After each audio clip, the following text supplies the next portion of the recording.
बैठो। ये लो, आज सुहाना का फर्स्ट आउटसाइड है, इसलिए चीयर्स।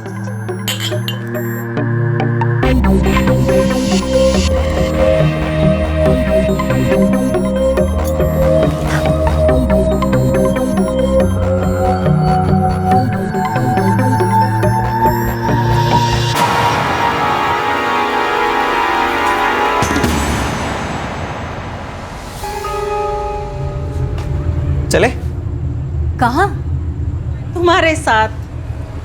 और कहाँ मेरी जान? पर नूरी दीदी, मैं वसंत सेठ के यहाँ 4 बार अकेली जा चुकी हूँ। मुस्कान, तुम्हें यहाँ 1 साल हो गया है, लेकिन सुहाना तो अभी थोड़े टाइम पहले यहाँ आई है। अगर इसका हाथ छूट गया और ये भटक गई तो? नूरी दीदी, मुझे रास्ता मालूम है। मुन्ना जाएगा, तुम दोनों अंदर सेठ लोगों के साथ बैठना, ये बाहर बैठकर अपने मोबाइल पर टूं टूं करेगा, फिर तुम दोनों को लेकर यहाँ आ जाएगा अपने घर। पर नूरी दीदी, मुन्ना जाएगा। मुन्ना, टैक्सी लेकर आ। हाँ।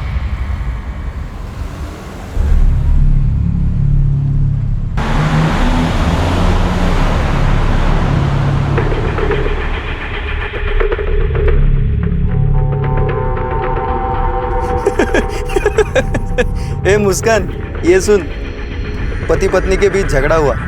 पति बोलता है तेरे जैसे 36 मिल जाएंगे मुझे। बीवी बोलती है इस सब के बाद भी मेरे जैसी ही चाहिए तुझे, वो भी 36।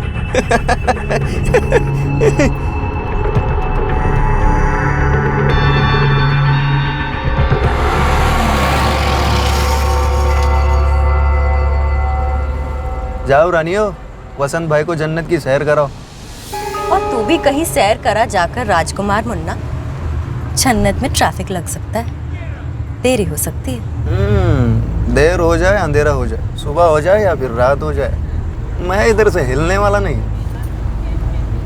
क्यों रे, तुझे मेरे पे भरोसा नहीं है? देख मेरी जान, अपने लाइन में भरोसा एक जानलेवा बीमारी है। जिसने भी किया ना, समझ ले वो तो गया। चलो उतरो।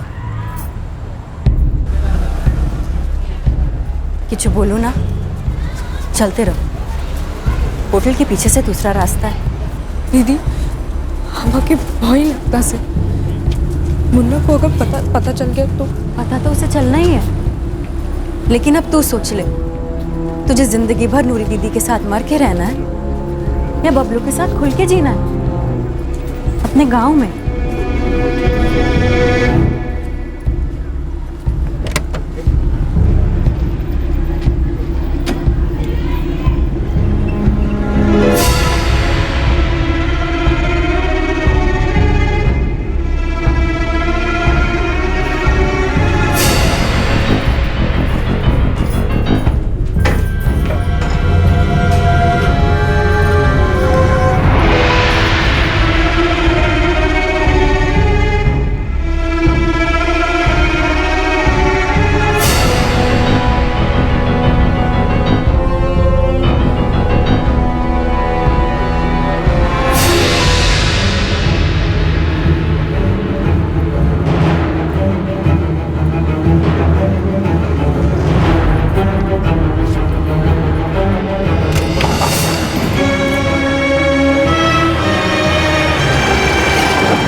बबलू बोला सीएसटी पे इंतजार करेगा।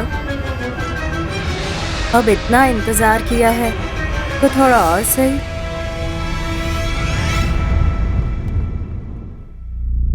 फ्लैश ट्रेड के चंगुल से निकलना अजगर के पेट से निकलने जैसा होता है, शायद उससे भी मुश्किल, जो ये 2 लड़कियां सुहाना और मुस्कान कोशिश कर रही थी। उन्हें भरोसा था कि उनका साथी बबलू उन्हें इस नर्क से आजाद कर वापस अपने घर ले जाएगा। उसी दौरान मुंबई के एक दूसरे हिस्से में एक आदमी अपने टूटे हुए रिश्ते को दोबारा जोड़ने की कोशिश में था। वो उस औरत का भरोसा दोबारा जीतना चाहता था जिसके साथ उसने धोखा किया था, और भरोसा एक जानलेवा बीमारी है।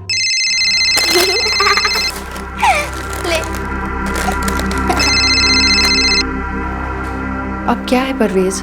कुछ नहीं, वो सिर्फ तुमसे पूछना था, कैसी हो? ये तुम ऑलरेडी 2 बार पूछ चुके हो, और मैं तुम्हें बता चुकी हूँ कि मैं हमेशा अच्छी ही होती हूँ। लेकिन मैं तुम्हारे बिना अच्छा नहीं हूँ। नज़्मा, मैंने तुम्हें छोड़कर बहुत बड़ी गलती की है। मैं फिर से शुरू करना चाहता हूँ। तुम्हें क्या लगता है मैं कोई मशीन हूँ जो वापस शुरू हो जाऊंगी?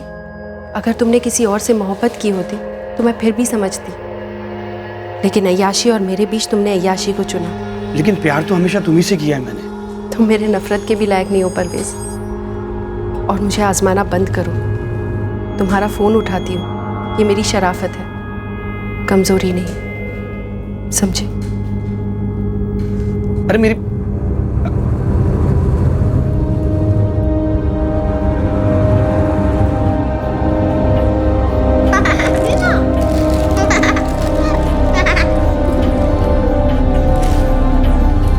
प्लीज ना मामा, लास्ट 10 मिनट बाकी है मामा, प्लीज नहीं, उतरो आलिया। आलिया, मैंने कहा ना, चलो उतरो। नहीं, उतरो। कितनी बार कहा है तुम लोगों से कि अपना होमवर्क खत्म करो और फिर टीवी देखो, और ये चिप्स सिर्फ एक बार हफ्ते में। मम्मा बस थोड़ी देर तो देखने दो, और हम होमवर्क तो बाद में भी कर सकते हैं ना। और ये चिप्स, ये तो हम पूरे 1 महीने बाद खा रहे हैं, जस्ट चिल ना। अदीबा, तुम बड़ी हो ना, तुम भी नहीं समझ रही हो, और ये चिल वाली लैंग्वेज में मुझसे बात मत करना। जाओ कपड़े चेंज करो और अपने बुक्स रेडी करो, मैं खाना लगा रही हूँ। जाओ।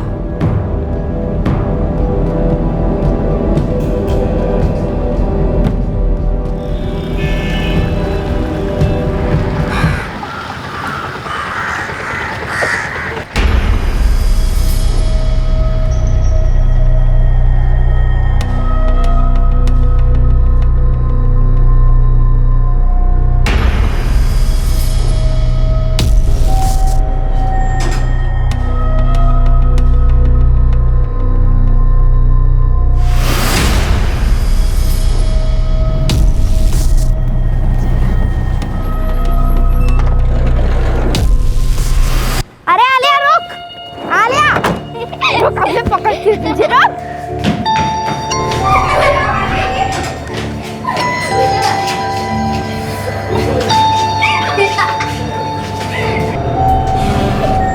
अब तो देख, मैंने पापा को सीधा दुबई फोन लगाऊंगी और बोलूंगी कि इसके लिए कुछ मत लाना। पापा तुम्हारी बात कभी नहीं मानेंगे, वो मेरे बेस्ट फ्रेंड है ना। ऐसे बात है, दिखा।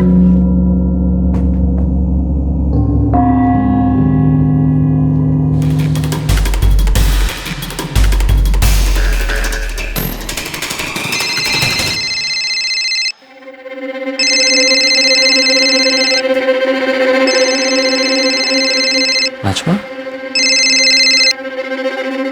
हेलो।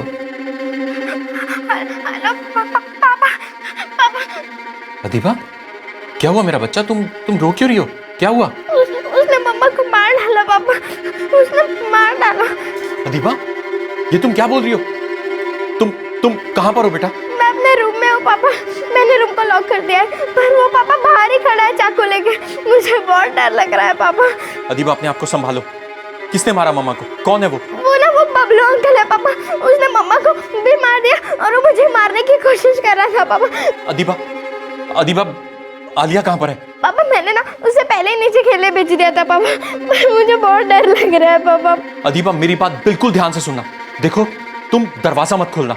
हाँ, बिल्कुल दरवाजा मत खोलना। मैं अभी पुलिस को फोन करता हूँ, ठीक है बेटा? तुम बिल्कुल मत डरो, मैं अभी पुलिस को फोन करता हूँ। दरवाजा खोलो अदीबा।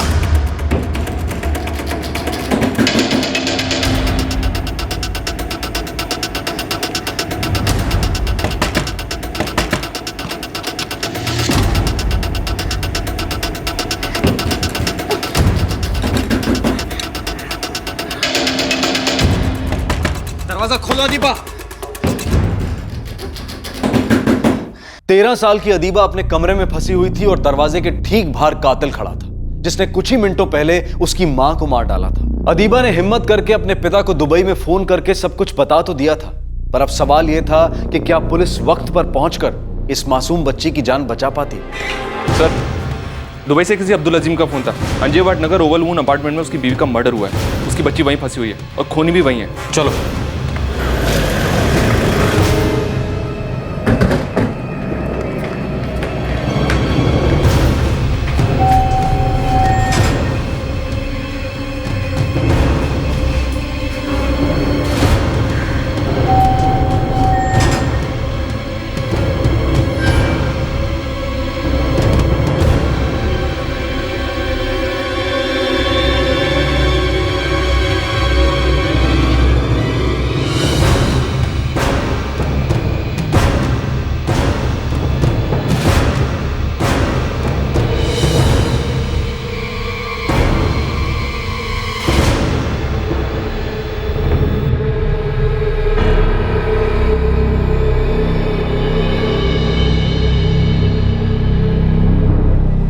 बोला था बच्ची फंसी है।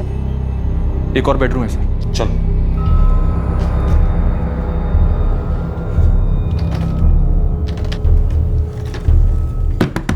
अदीबा, अदीबा, तुम्हारे पापा अब्दुल अजीम ने हमें भेजा है। बेटा हम पुलिस ऑफिसर्स हैं, तुम अंदर हो। आपटे, इसके बाप को दुबई में फोन करो।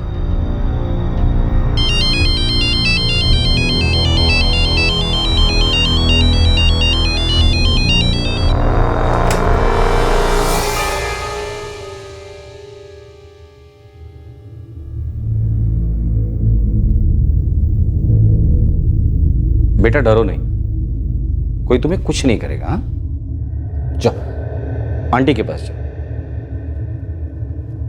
आओ बेटा।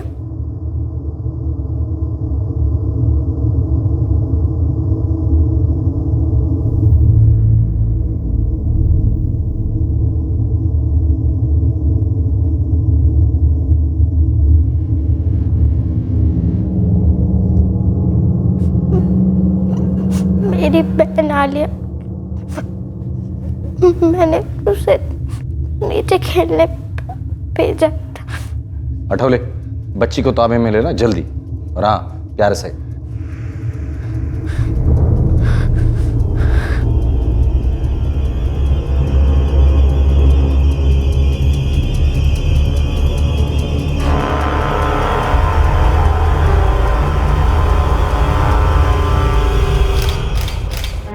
पापा,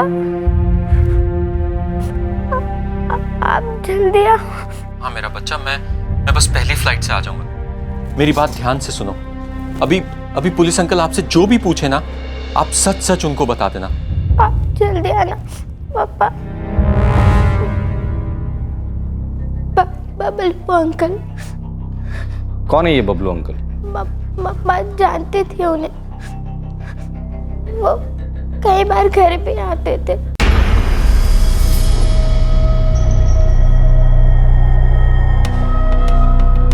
अच्छा बबलू, तू नाखेद में अंशुक भाई को जानता है ना? हाँ वही ना, वो पीली बिल्डिंग 16वां माला। करेक्ट। ये दया और संभाल के। मैडम पहली बार थोड़ी ना डिलीवरी कर रहा हूँ मैं। लेकिन मैं तो हमेशा कहूंगी ना संभाल के। हाँ अब जा। मुझे नहीं पता कौन है। मम्मा के लिए काम करते थे वो, बहुत बाहर आते थे। साहब, बबलू यहाँ से तकरीबन 1:45 के आसपास निकला था।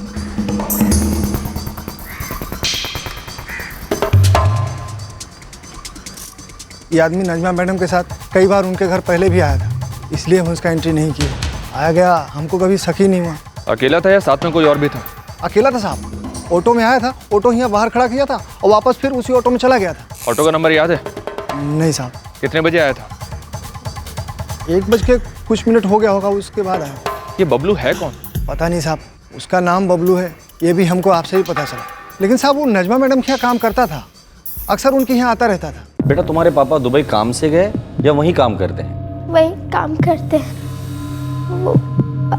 पापा यहाँ आते भी हैं तो भी यहाँ नहीं रहते। कुछ 4 या 5 साल पहले अलग हुए थे दोनों। वो अब्दुल अजीम दुबई में किसी इंश्योरेंस कंपनी में काम करता है। ये नजमा काम करती थी कहीं? पता नहीं, सुना था कुछ करती है घर से। एक आदमी उससे मिलने आता था, कोई बबलू, जो उसके लिए काम भी करता था। सॉरी सर, मुझे डिटेल्स मालूम नहीं है। काफ़ी प्राइवेट लेडी थी ये नजमा शेख, किसी से कोई लेना देना नहीं, हाय हेलो तक नहीं। जाना पहचाना आदमी आया, बेल रिंग की या खुद से दाखिल हो गया? अंदर आने के बाद हमला किया और घर को लूटा गया। चोरी और मर्डर का केस लगता है या कुछ और है? सर नेबर बता रही थी कि नजमा जी किसी के साथ कोई कांटेक्ट नहीं रखती थी। लेकिन बेटी तो बोल रही थी कि वो बबलू को अच्छी तरह से जानती है, उसकी माँ के लिए काम करता था वो। नहीं, मुझे छोड़ो मम्मा। नजमा शेख की अम्मी मुंबई में ही रहती है, उनको इन्फॉर्म कर दिया है, वो बच्चों को आकर ले जाएंगे। बबलू को जल्द से जल्द अरेस्ट करना है। कौन है, क्या है, क्यों किया ये मर्डर? सर बिल्डिंग में सीसीटीवी है, बबलू का फुटेज मिल जाएगा। 2 बच्चों की मां नजमा शेख के हत्यारे बबलू की आइडेंटिफिकेशन हो चुकी थी। अब इस इन्वेस्टिगेशन का मुख्य मुद्दा था कि क्या यह केस सिर्फ रॉबरी और मर्डर वाला केस था या इस हत्या का कोई और ही कारण था?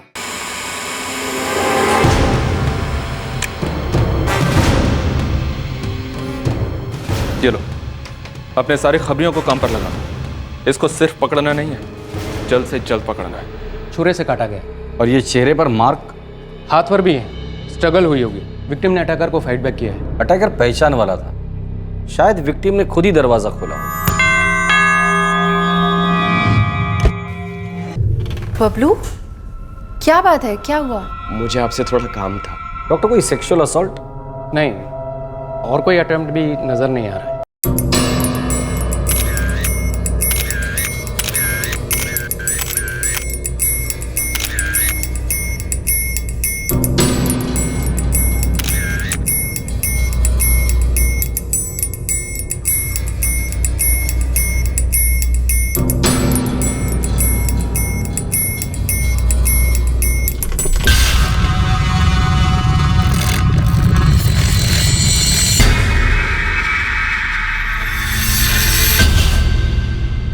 साहब, टोनी। कुछ ढंग की खबर दे टोनी। साहब, ये बबलू रिक्शा चलाता था। असली नाम है कार्तिक यादव। कार्तिक यादव? और कुछ पता चला? ये बबलू नाइट शिफ्ट में ऑटो चलाता था और दिन में इसका बाप। लेकिन गए 1 महीने से ये बबलू धंधा नहीं कर रहा है सर। एड्रेस? यही अपने जिंगलोई नगर में रहता है।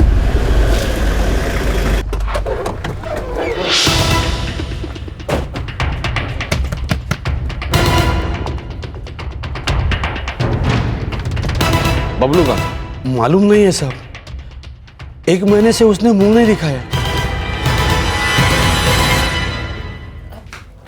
आप वहां भी चेक करो, उस तरफ। साहब, बताएंगे भी बात क्या है? बबलू ने मर्डर किया है।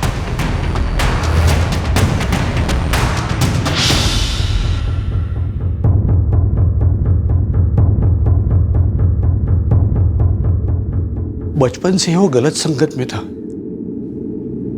हर बारी हम उसको सुधारते और वो भटकता रहता था।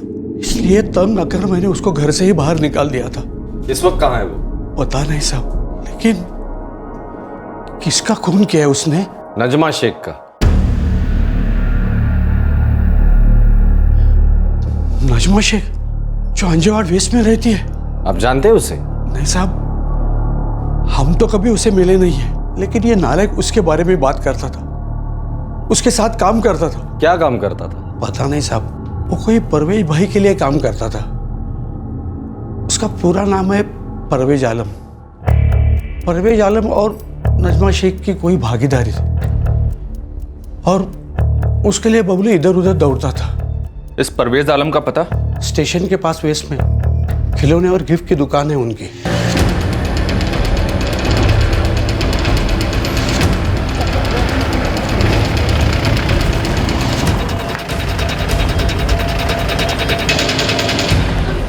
सर, परवेज भाई ने 2 साल पहले दुकान मुझे बेच दी थी। अब ये परवेज करता क्या है? सर, मालूम नहीं मुझे। कांटेक्ट नंबर, एड्रेस, जो भी है तेरे पास, सब दे। हेलो, परवेज आलम? हाँ बोल रहा हूँ। कौन? अंजेवाड़ पुलिस स्टेशन आ जाना अभी। जी, पहुंच रहा हूँ। चौका नहीं, कोई सवाल नहीं, सीधा ओके बोल दिया। हमारा फोन एक्सपेक्ट कर रहा होगा सर। शायद इसको पता है कि नजमा शेख का मर्डर हो गया है। शायद इसे और भी कई चीजें पता है आपने।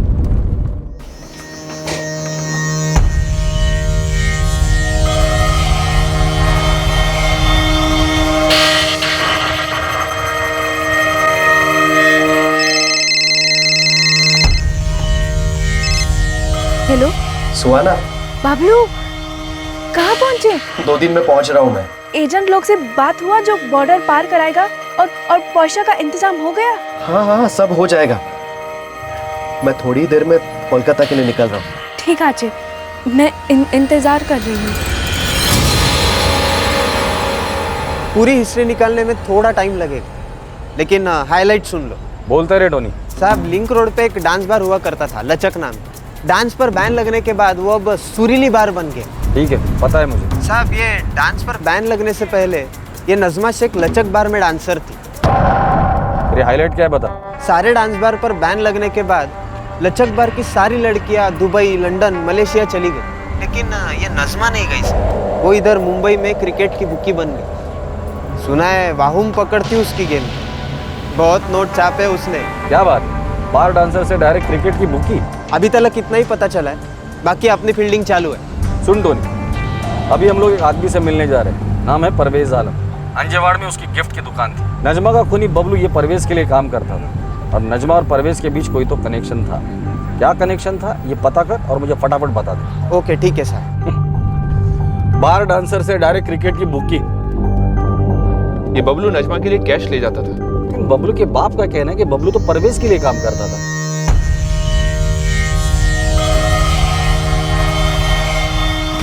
सर, परवेज आलम। सर, मेरा एक वर्कर नजमा जी के बिल्डिंग के पास से गुजर रहा था। वो वहाँ के वॉचमैन को जानता है। उसी वॉचमैन ने उसको बताया कि बबलू ने मर्डर कर दिया। ये बबलू तुम्हारे लिए काम करता था? जी। और ये नजमा जी के लिए भी काम करता था?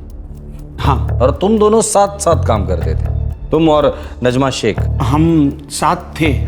साथ थे का मतलब? बिजनेस में पार्टनरशिप थी हमारी, मेरे गिफ्ट आर्टिकल शॉप में। ये आप दोनों की पार्टनरशिप शुरू कब हुई?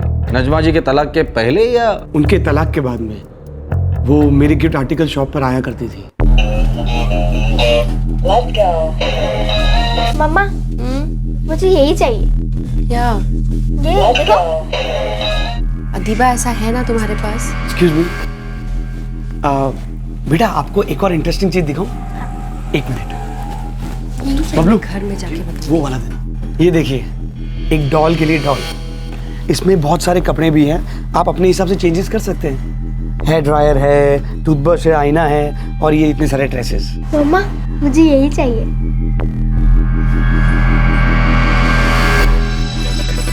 बबलू, पैक कर दे इसे। Thank you.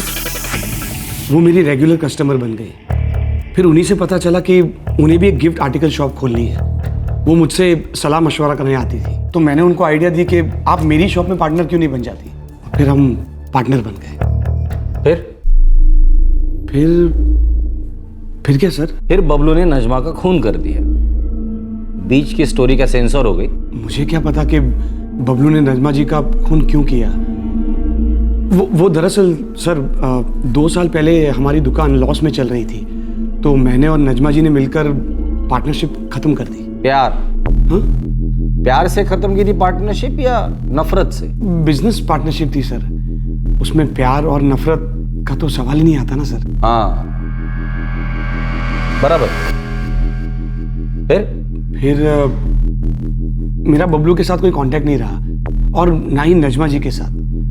लास्ट मैंने सुना था कि बबलू रिक्शा चलाता था। और नजमा जी, उनके बारे में लास्ट क्या सुना था?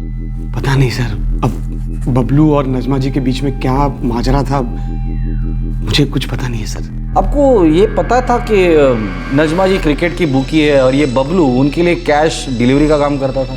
मुझे कैसे पता होगा सर, क्योंकि दुकान बंद होने के बाद तो मेरा उन दोनों से कोई ताल्लुक ही नहीं रहा। ये बबलू कहाँ है, कुछ आइडिया है? 2 साल पहले तक वो अपने माँ बाप के साथ रहता था, जिंगलोई नगर के पास। उसके बाद का तो मुझे पता नहीं।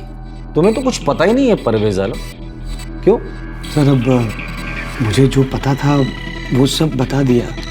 ठीक है, जाओ तो, जरूरत पड़ेगी तो दोबारा बुला लूंगा। ठीक है, खुदा हाफिज। या तो ये झूठ बोल रहा है या तो आधा सच बता रहा है। 24 घंटे नजर रखना इस पर, ये जरूर इन्वॉल्व है।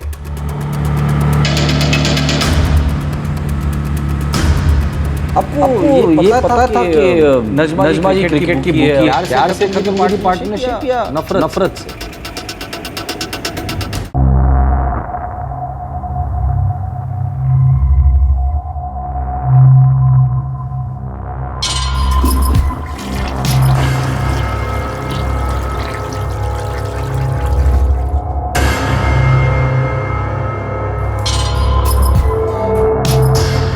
ये सिल्की कौन है? अरे यार, एक ही सवाल बार बार। चिल्ला क्यों रहे हो? बच्चों वाला घर है ये। सॉरी। ये सिल्की कौन है? लास्ट टाइम तुम्हें बता रहा हूँ, सिल्की मेरी पुरानी कस्टमर है। अच्छा, वो तुम्हारी कस्टमर है या तुम उसके कस्टमर हो? तुम मुझ पर शक करना कब बंद करोगी? जब तुम एक सीधी सादी और शरीफों वाली जिंदगी बसर करना शुरू करोगी। बैटिंग करना सीधा है, शरीफों वाला मामला है। तुमने मुझे भी इसमें घसीट लिया है और मुझे ही लेक्चर दे रही हो। एक मिनट, लेक्चर नहीं दे रही हूँ तुम्हें, फाइनल वार्निंग है। जब तक तुम यहाँ वहाँ मुंह मारना बंद नहीं करोगे, मेरे घर के दरवाजे बंद है तुम्हारे लिए।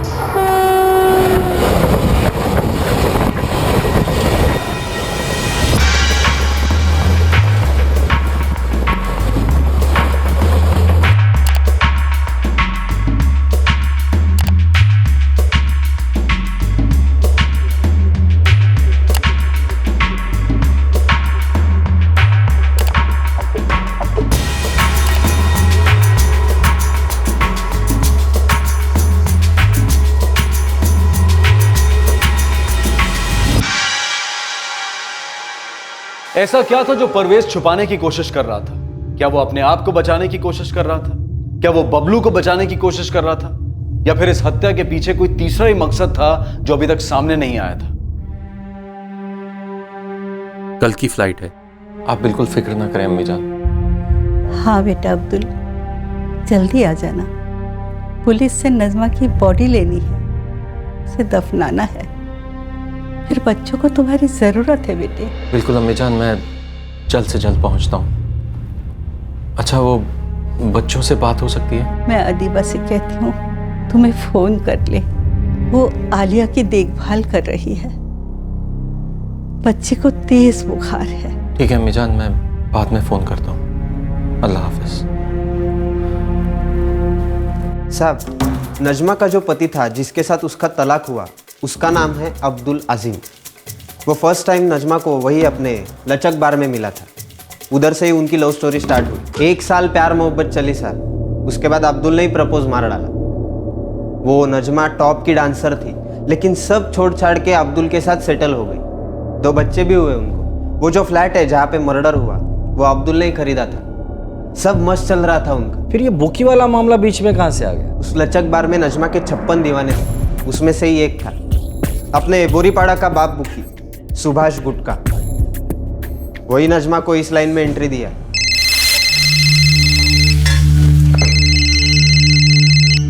हेलो जी सुभाष जी, आदाब। इतने सालों बाद कैसे याद किया मुझे? और बाहर छोड़ दिया क्या नजमा? तू तो हमको भूल ही गई। अरे नहीं सुभाष जी, मैंने वो लाइन ही छोड़ दी है। बस शादी हो गई है मेरी, 2 बच्चे हैं, फुल सेटल्ड हूँ। खुश है ना तू? बहुत खुश हूँ, बस सब मालिक की दुआ है। अगर चाहे तो और भी खुश हो सकती है। मैं कुछ समझी नहीं सुभाष जी। देख नजमा, तू तो जानती है इस लाइन का मैं पुराना खिलाड़ी हूँ और इस वक्त मुझे एक पार्टनर की जरूरत है। चल एक काम करते हैं, 10 टके देता हूँ तेरे को। आप भी ना सुभाष जी, घूम फिर कर मैं ही मिली आपको। हाँ सॉरी, मैं नहीं कर सकती। अरे क्या नहीं कर सकती नजमा? देख मेरी बात सुन, अपनी लाइन में सबसे बड़ा बैट किस पे लगता है? भरोसे पे लगता है, और सबसे ज्यादा भरोसा मुझे तुझ पे है। अरे सालों से जानता हूँ मैं तुझे नजमा।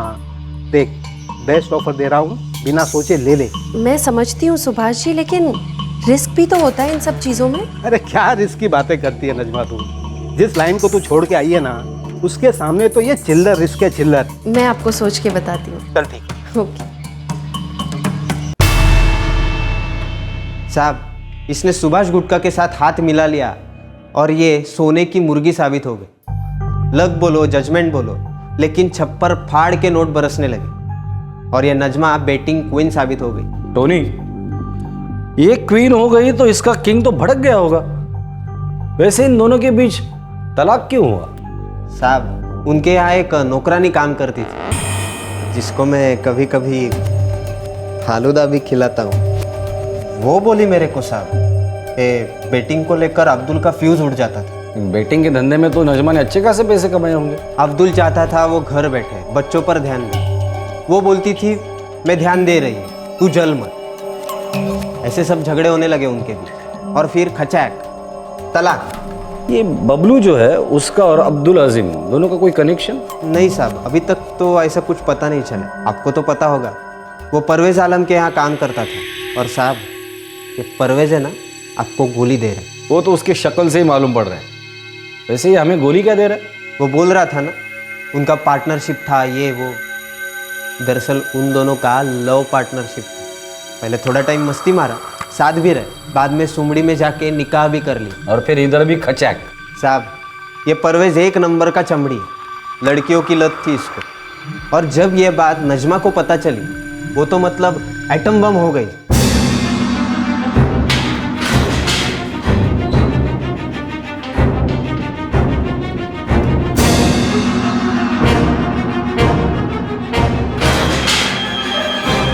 सर सर मेरी बात सुनिए सर, मेरा किसी भी मर्डर से कोई वास्ता नहीं है सर। सच बोलने के सिवा तेरे पास दूसरा रास्ता भी नहीं है परवेज आलम। बोल दे सच। अब पूरी बात बोलेगा या आधा मार डालू तुझे?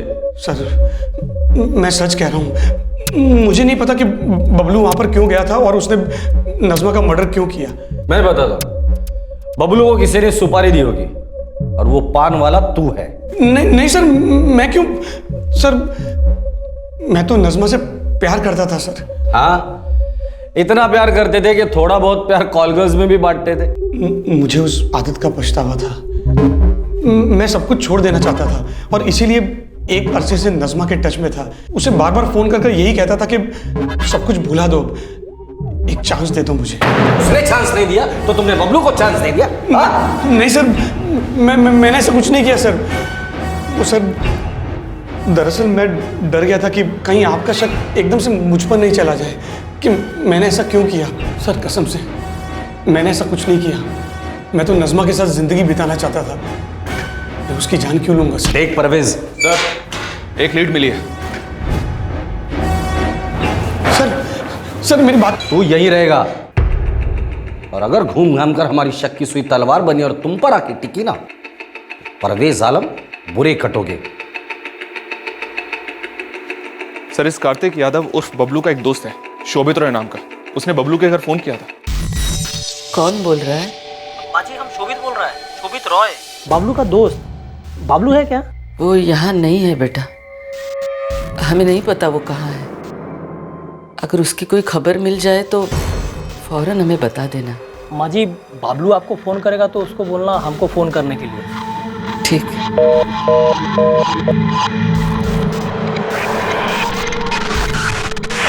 पुलिस को बता देते हैं कि शोभित रॉय का बबलू के लिए फोन आया था। बबलू के पिता ने तुरंत फोन किया मुझे। चलो देर से सही दुरुस्त तो आए।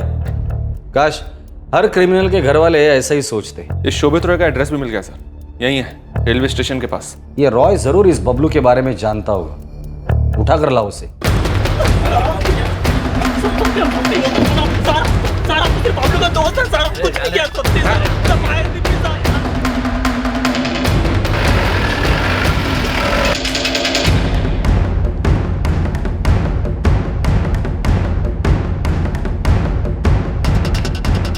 शोभित रॉय, तुम्हारे दोस्त बबलू ने नजमा शेख का खून किया। ये आज का पेपर है और बराबर आज ही तुमने बबलू के घर पे फोन किया था ये जानने के लिए कि बबलू कहाँ है। और हम लोग ये जानना चाहते हैं कि तुम बबलू के बारे में क्या जानते हो। सुनो सुनो, कुछ बोलने से पहले जो मैं बोल रहा हूं ना वो सुनो। ये बात मैं दोबारा नहीं बोलूंगा। अगर तुमने मुझे ये कहा कि तुम बबलू के बारे में कुछ नहीं जानते तो उसे मैं झूठ समझूंगा, फिर तुम्हारा कीमा बनेगा। बावर्ची हो, कीमा समझते हो ना? फिर सच बोलने के लिए तुम मुझसे भीख मांगोगे और मैं भीख दूंगा नहीं, क्योंकि तब तक मुझे सच कहीं और से पता चल ही जाए, फिर तुम मेरे किसी काम के नहीं रहोगे। कीमा बासी हो जाएगा और कीमा जब बासी होता है तो उसे कचरे के डिब्बे में फेंक देते हैं। इसलिए जो भी बोलना है सोच समझ कर बोलना, समझे? बोलो। सर हमको नहीं मालूम था कि बाबलू मर्डर का प्लान बनाएगा सर। सर लेकिन सर सच, रॉय सिर्फ सच बोलना। लेकिन सर हमको उसका दूसरा प्लान के बारे में मालूम था सर। क्या था उसका दूसरा प्लान? दूसरा प्लान क्या था? ये दूसरा प्लान, और क्या इस प्लान में परवेज और अब्दुल आजिम शामिल थे? क्या इस प्लान में नजमा शेख भी शामिल थी? कार्तिक यादव उर्फ बबलू के इस दूसरे प्लान ने इन्वेस्टिगेशन का दूसरा मोर्चा खोला। सर मेरा दोस्त बाबलू परवेज भाई का चेला था। मजा आ गया उस दिन, है ना? कैसा मुन्ना?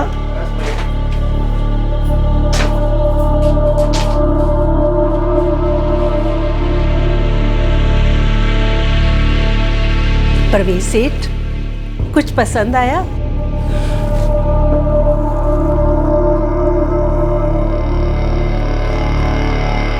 डम्बा, सेठ को लेकर जाओ। अरे हाँ नूरी भाई, मेरे बबलू को भूखा मत रखना।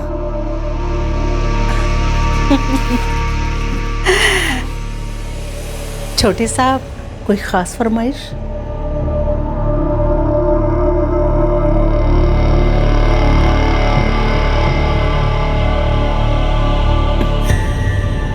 मुस्कान, सेठ को लेकर जाओ। सर परवेज भाई हर दूसरा दिन बाबलू को वहाँ ले जाता था। परवेज उसका मालिक था या नजमा उसकी मालकिन थी? सर तनख्वाह तो परवेज भाई देता था, लेकिन परवेज भाई जब बोलता तो बाबलू नाजमा मैडम का भी काम करता था।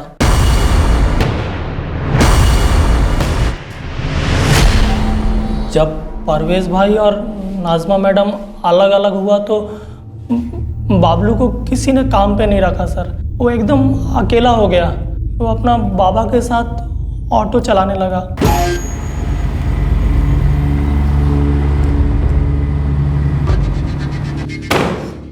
चल अब ये बता, बबलू ने नजमा का खून क्यों किया? सर माहिर दिब्बी सर, हमको नहीं मालूम सर।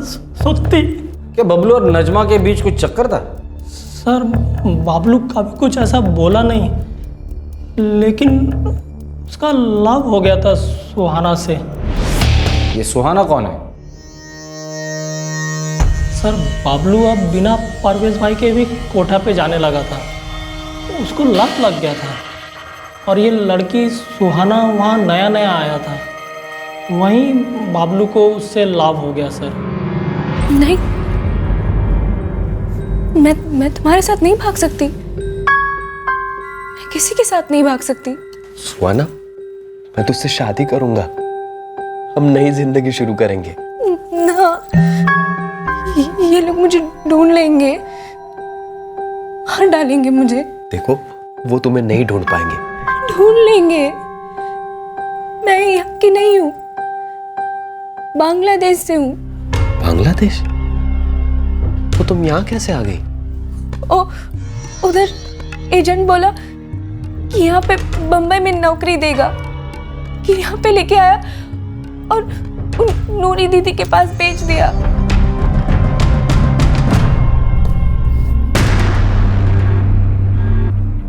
पागल लकी, बांग्लादेश बॉर्डर पार करना बहुत खतरनाक है। मैं तो सुहाना को उसके गांव वापस लेकर जाऊंगा, और उतना ही नहीं, उसके साथ शादी करके वहीं बस जाऊंगा। अब बोल, क्या करना होगा? अबे खा, हम देखता क्या कर सकता है। कुछ ना कुछ इंतजाम कर देगा हम। भाई, एक बार बंगाली में आई लव यू बोल के दिखाओ ना।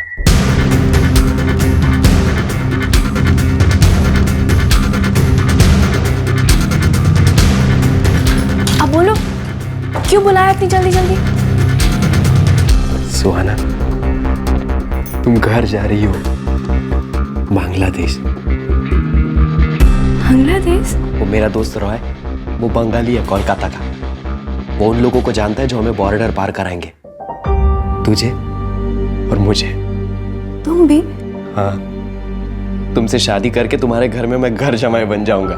मैंने रॉय से बांग्ला सीखना भी शुरू कर दिया है। वो क्या आमी तुम्हाके बालों काशी।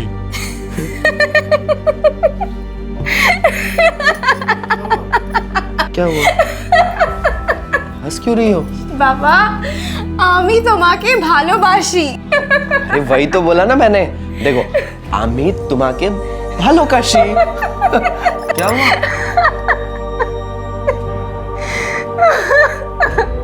क्या हुआ सुहाना? ए सुहाना,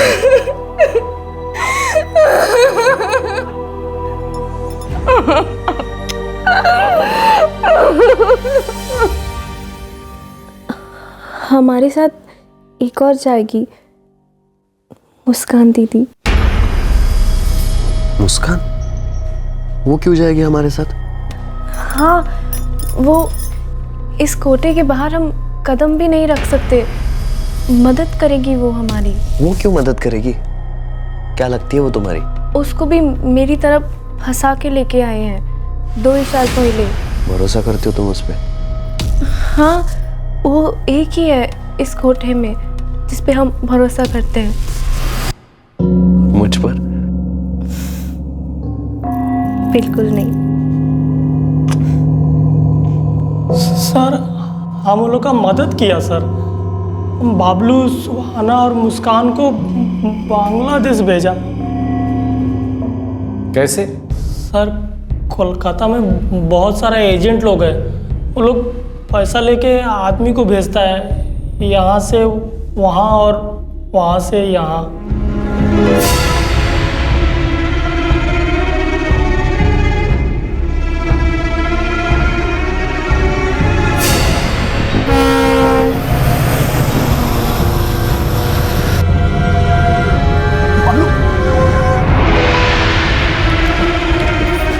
ये ले, कोलकाता पहुंचते ही इस आदमी को फ़ोन करना, उसको मेरा नाम बोलना, ठीक तो? और ये बांग्लादेश तक तुम्हारे साथ जाएगा, ठीक है? कोई गड़बड़ नहीं होगा, डरने वाला कोई बात नहीं है। शुक्रिया भाई, शुक्रिया। हाँ सुन, हमको फ़ोन करते रहना, हर जगह से फ़ोन करना, ठीक है? चलो हम निकलते हैं, नहीं तो लेट हो जाएगा। शुक्रिया। हाँ चल। सर, बाबलू, सुहाना और मुस्कान एकदम अच्छा से बांग्लादेश पहुंच गया, कोई दिक्कत नहीं हुआ सर। लेकिन अचानक 4 दिन बाद बाबलू रिटर्न आया।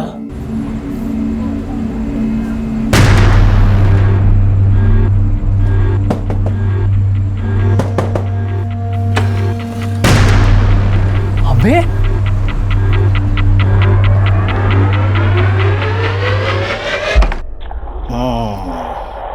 हो गया? हाँ, हो गया तेरा हामी तुम्हारे भालोबासी। अबे ना, वो तुमको लात मार के निकाला कि तुम भाग के आया? दोनों गलत। हमारी शादी हो रही है। तुम लोग SMS पे शादी करेगा और WhatsApp पे स्वागत मनाएगा और साला बच्चा कैसे ईमेल पे पैदा करेगा? अरे हे बाबलू, साला बहुत मेहनत किया रे हम तुमको उधर भेजने में, बहुत खर्चा हुआ। मुझे और पैसा चाहिए, उधर घर बसाने के लिए पैसा चाहिए मुझे। अरे उधर बसना था तो उधर ही कमाता ना भाई, इधर वापस क्यों आया? 3 दिन में पैसों का इंतजाम हो जाए। बस तेरा वो आदमी है ना, उसे बोल दे कि मुझे सोमवार तक बांग्लादेश वापस ले जा। देख, पूरे पैसे मैं दे दूंगा, पूरे पैसे मैं दे दूंगा, बस उसे फोन करके बोल दे। भाई वो मेरा ससुर नहीं लगता है, अभी मेरा तो शादी भी नहीं हुआ है। लेकिन मेरा तो हो रहा है ना भाई, शादी कर देना भाई, बस लास्ट बार एक हेल्प कर दे।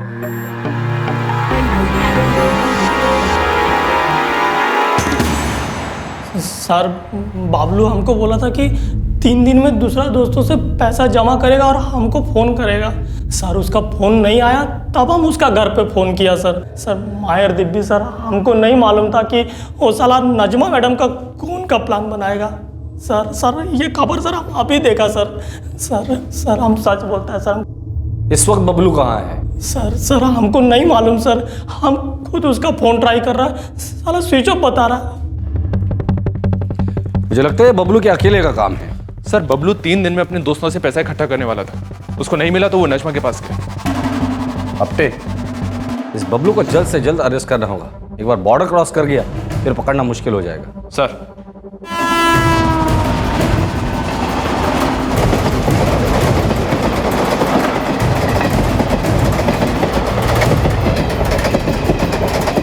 अब इस मर्डर केस के लगभग सभी पहलू सामने आ चुके थे।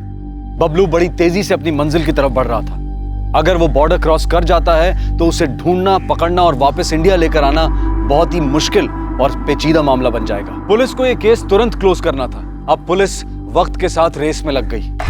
सर, कल मुंबई से कोलकाता के लिए 4 ट्रेन रवाना हुई। एक है Mumbai CST Howrah mail via Nagpur, जो रात को 8:35 पर CST से निकली, और दूसरी है समरसता एक्सप्रेस, ये भी रात को 8:35 पर LTT से निकली। एक गीतांजलि है CST से। जी हाँ सर, और एक है शालीमार एक्सप्रेस, जो रात को 10 बजे निकली LTT से। ये सभी ट्रेन रात की है। बबलू ने कल दोपहर को खून किया, मतलब वो इन 4 में से किसी एक ट्रेन में जरूर होगा। सर, मुंबई से कोलकाता बाई रोड बहुत लंबा पड़ता है और बाई एयर भी रिस्की होगा, क्योंकि बबलू ने इतने जेवर और कैश जो चुराया है।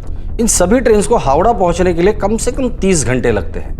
बबलू ने कल दोपहर को खून किया और इनमें से किसी एक ट्रेन में अगर वो चढ़ा है तो कल सुबह के पहले वो नहीं पहुंच सकता, लेकिन हम पहुंच सकते हैं। सर, अगले 2 घंटे में मुंबई से कोलकाता के लिए कई फ्लाइट्स हैं। टिकट बुक कर दो। Kolkata police Howrah railway police को भी इन्फॉर्म कर दो, फोटोग्राफ भेज दो, केस पेपर मेल या फैक्स कर दो तुरंत। जी सर।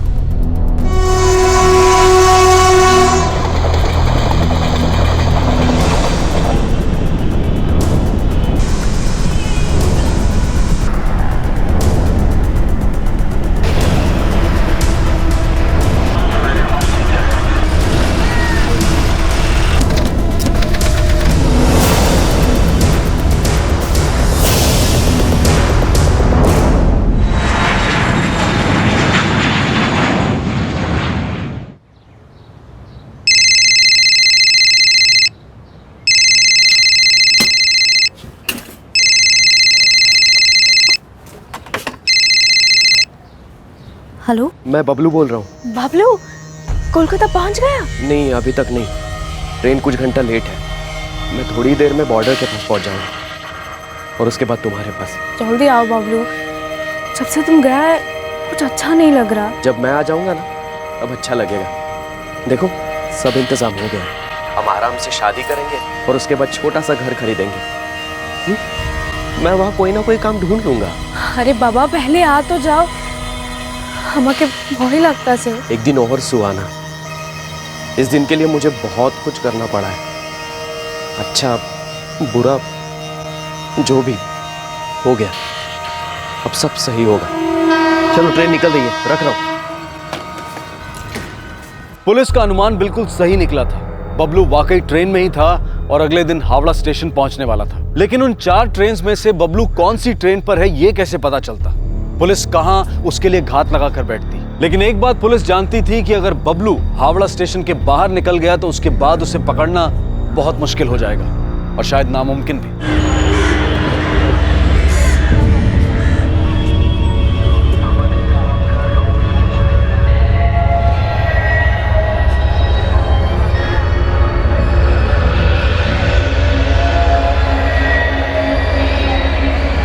सब लोग स्प्रेड हो जाओ।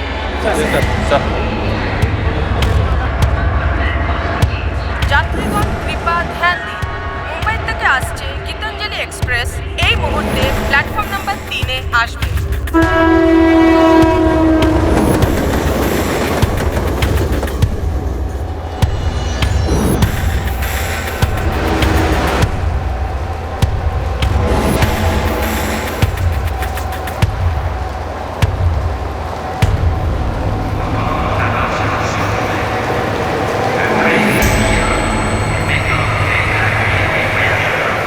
যাত্রীগণ কৃপা ধ্যান দিন, মুম্বাই থেকে আসছে হাওড়া মেল এই মুহূর্তে প্ল্যাটফর্ম নাম্বার 3-এ আসবে।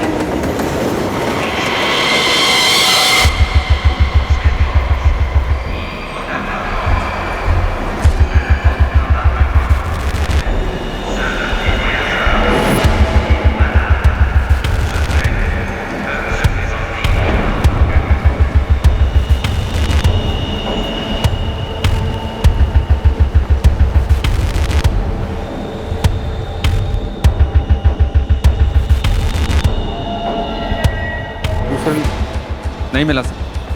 हफ्ते 3 ट्रेन अब तक आ चुकी है, बस एक आखिरी ट्रेन बाकी है।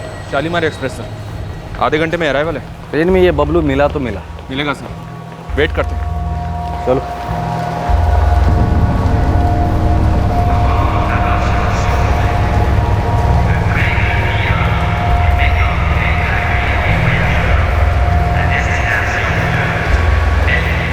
যাত্রীগণ কৃপা ধ্যান দিন, মুম্বাই থেকে আসছে শালিমার এক্সপ্রেস এই মুহূর্তে প্ল্যাটফর্ম নাম্বার 3-এ আসবে।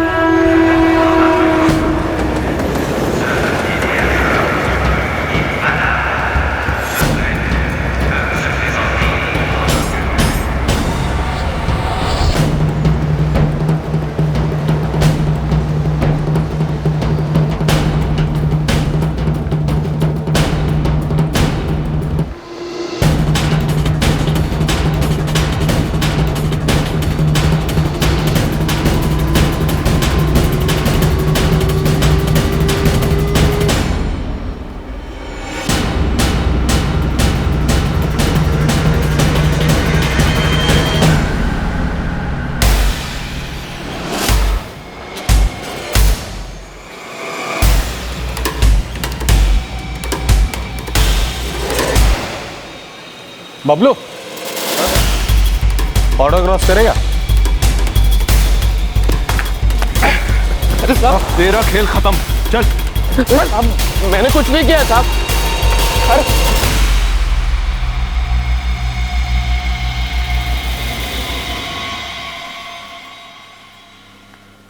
हाँ, ये मम्मा की ज्वेलरी है। थैंक यू बेटा। अब सब लोग बाहर रुकिए, मैं बुलाता हूँ। जी।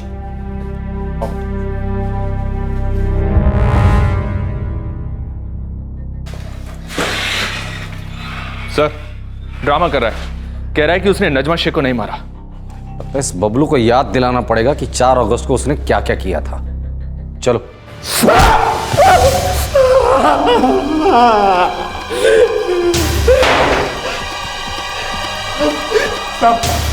सब सच सच बताता हूँ साहब। सच ही बोलना, सच ही बोलना। मुझे सच सुनने की आदत है, लत है, समझा? चल बोल। साहब, मैंने सुहाना को बांग्लादेश छोड़ा। वहां जाकर पता चला काम मिलना इतना आसान नहीं होगा और घर बसाने के लिए और पैसा चाहिए, इसलिए मैं वापस मुंबई आया पैसों का इंतजाम करने। ये सब पता है मुझे, ऐसा कुछ बता जो मुझे पता नहीं है। मैं जब मुंबई वापस आया तब मैंने अपने बाप से पैसे मांगे तो उन्होंने नहीं दिए साहब। फिर मैंने सोचा मैं 3 दिन रात ऑटो चलाऊंगा, लेकिन उससे भी क्या मिलता साहब? उम्र कैद या फांसी तो नहीं मिलती। आगे बोल। मैंने नजमा मैम के लिए लाख रुपए यहाँ वहां किया। मैंने कभी पैसे नहीं लिए साहब। मैंने हमेशा अपना काम ईमानदारी से किया, लेकिन जब मैंने उनसे पैसे मांगे उसने मना कर दिया। तूने उसका खून कर दिया? बस हो गया साहब, वो गलती से हो गया। हो गया? किससे किया खून? छुरे से।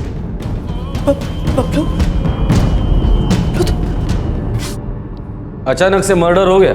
जी साहब, बस हो गया साहब। मतलब छुरा नजमा के हाथ में होगा, उसने अचानक से तुम्हारे हाथ में देकर बोला होगा, ले भाई बबलू, अचानक से मुझे मार डाल। छुरा कहाँ था? मेरी जेब में साहब। तुम्हारी जेब में छुरा किसने डाला बबलू? मैंने ही डाला था। छुरा कहाँ से मिला? वो मेरा दोस्त रॉय है, वो बावर्ची है, उसके यहाँ से चुरा लिया साहब।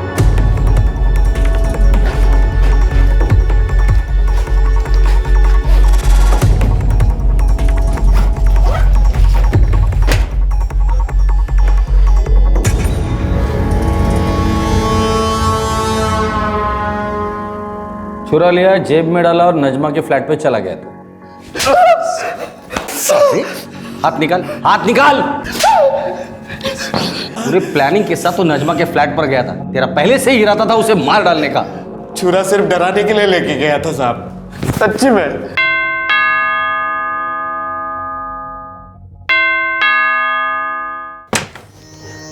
बबलू, क्या बात है, क्या हुआ? मैडम, मुझे आपसे थोड़ा काम था। हाँ बोलो। मुझे कुछ पैसे चाहिए थे। बबलू, आई एम सॉरी, मेरे पास पैसे नहीं है तुम्हें देने के लिए। मैडम, सिर्फ 75,000 चाहिए। मैं थोड़े थोड़े करके 1 साल में लौटा दूंगा आपको।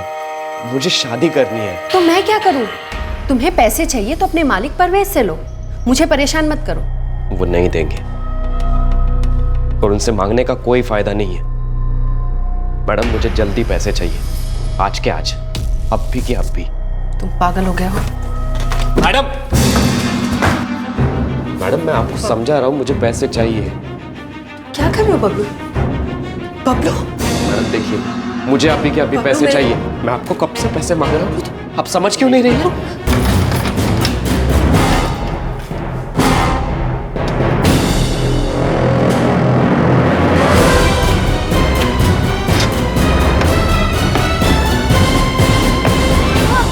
मम्मी ने फिर से नील पॉलिश गिरा दिया ना अपना। वो बच्ची, वो बहादुर बच्ची, अगर अपने आप को बचा नहीं लेती तो तू उसे भी मार डालता ना, अचानक से काट डालता ना उसे भी। और वो दूसरी बच्ची, उसे भी मार डालता ना। छुरा कहाँ है? अब वो स्टेशन के पास एक कचरे का डिब्बा है, उसमें फेंक दिया। और अब तुझे फेंक देंगे जिंदगी के कचरे के डिब्बे में। तू सड़ेगा, गलेगा और खत्म हो जाएगा इन सलाखों के पीछे।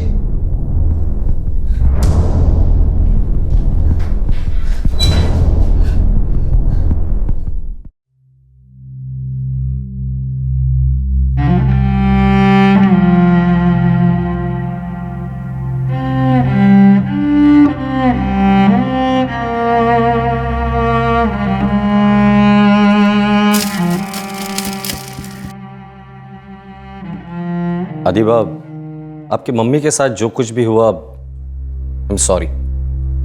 ऐसा नहीं होना चाहिए था, पर आपने बहुत ही समझदारी का काम दिखाया, जिसके लिए हमें आप पर फक्र है, नाज है। आपने ना सिर्फ अपनी छोटी बहन को नीचे भेजा, बल्कि अपने आप को कमरे में बंद करके आपके पापा को इन्फॉर्म किया। ये बहुत ही समझदारी और बहादुरी का काम था। You are a brave girl Adiba. Thank you uncle. मैं अपने दोनों बच्चों को लेकर दुबई जा रहा हूँ इंस्पेक्टर। यहाँ पर ये अपनी मम्मा को मिस करेंगे। इन्हें इन खौफनाक यादों से बहुत दूर लेकर जाना है। शायद वक्त आपकी मदद करे। All the best mister Asif. Thank you inspector.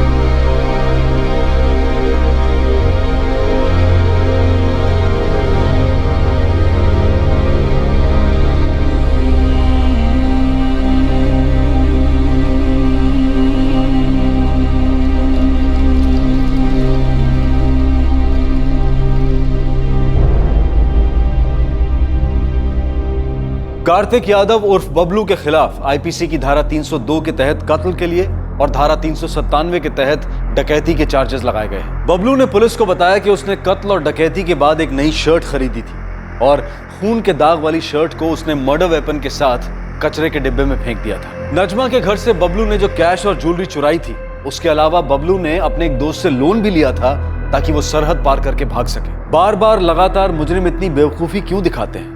क्यों सोचते हैं कि जुर्म शर्ट उतारने और फेंकने जितना आसान है? इस केस ने एक बार फिर से यह स्पष्ट रूप से साबित कर दिया है कि क्राइम नेवर पेज, और यह भी साबित कर दिया है कि कोई भी खून से बनी हुई ईंट से अपनी मोहब्बत का ताजमहल नहीं खड़ा कर सकता। बबलू सुहाना को फ्लैश स्टेट से रिहा कराना चाहता था, लेकिन अब वो खुद अपने जमीर और अपनी करतूतों का कैदी बन गया है। बबलू ये ताजमहल बनाने के लिए बांग्लादेश से लौटा था और अब वो अपनी सुहाना के पास वापस बांग्लादेश कभी नहीं लौट पाएगा। 13 साल की बच्ची अदीबा शेख ने अद्भुत बहादुरी और समझदारी का प्रदर्शन किया। एक बार फिर से साबित हुआ कि सतर्क रहने से जुर्म होते वक्त भी उसकी इंटेंसिटी उसके नुकसान को कमजोर किया जा सकता है। आपसे फिर मुलाकात होगी क्राइम पेट्रोल सतर्क में एक और नए केस के साथ। तब तक अपना ख्याल रखें, सुरक्षित रहें और याद रखें, सही वक्त सही कदम, सतर्क रहें। जय। इस तरह के और भी एपिसोड देखने के लिए हमारे चैनल को सब्सक्राइब करें और बेल आइकन दबाना ना भूलें।